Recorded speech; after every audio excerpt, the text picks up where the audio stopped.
Tiedätkö mitä? No, Mä haluaisin tästä ovesta valkoisen. Onnistuuko se? kyllähän se onnistuu.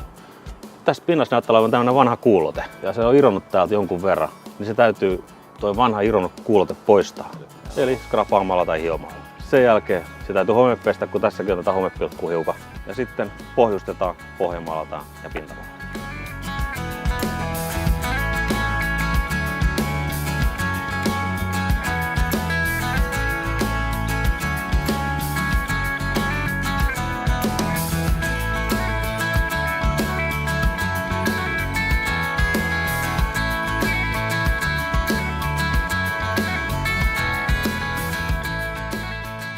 Nyt mä oon homepessyt tän ovelle. Milläs mä tän huuhtelen? No ihan pelkään vedellä. Ja tässä ovessa on hyvä käyttää sientä.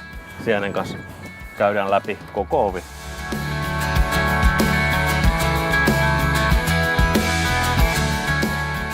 Tää ovi on nyt kuivunut yön yli. Joo. Mitäs me sitten tehdään? No seuraavaksi pohjustetaan se uudeksi aquabaseilla. Ja miksi? No se suojaa puupintaa laholta, homelta ja sinistä ja sieneltä.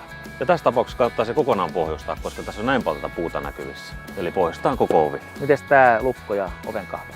No siinä on kaksi tapaa. Me voidaan joko irrottaa ne tai sitten suojata ne teipillä.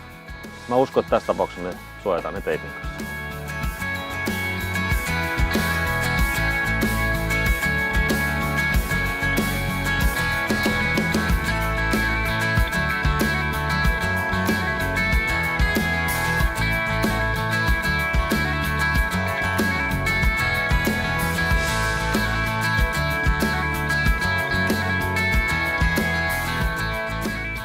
Mitäs me tehdään seuraavaksi? No seuraavaksi pohja maalataan Futura Aqua 3. Kun lähdet maalaamaan, niin sivelinote on tämmönen kynäote. Tällä pystyy tarkiten rajaamaan tämmöisellä otteella. Ei, nyt on yksi kysymys. Tän saranan takaa, miten mä sieltä saan, että se menee tähän seinään? No sä voit käyttää tämmöistä pahvisia suojana. Pistät sinne sarana ja se seinän väliin, se pahvi sinne. Ja nyt sivelet sieltä, niin se suojaa se pahvi sitä.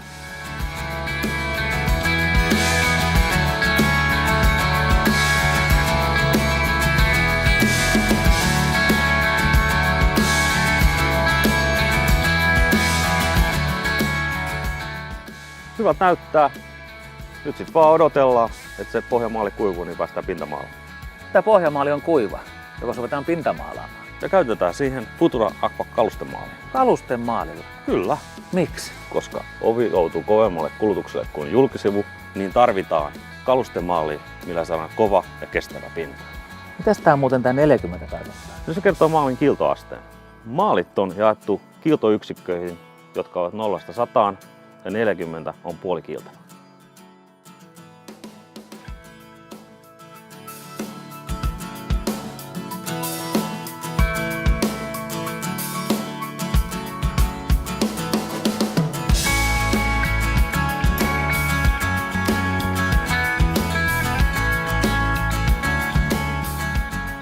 No nythän se ovi näyttää hyvältä.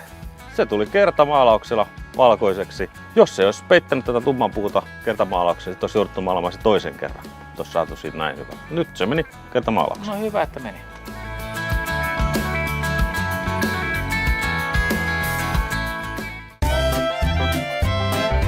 Helpoksi, hienoksi, värikkääksi, kestäväksi Teknos. Me teemme sen.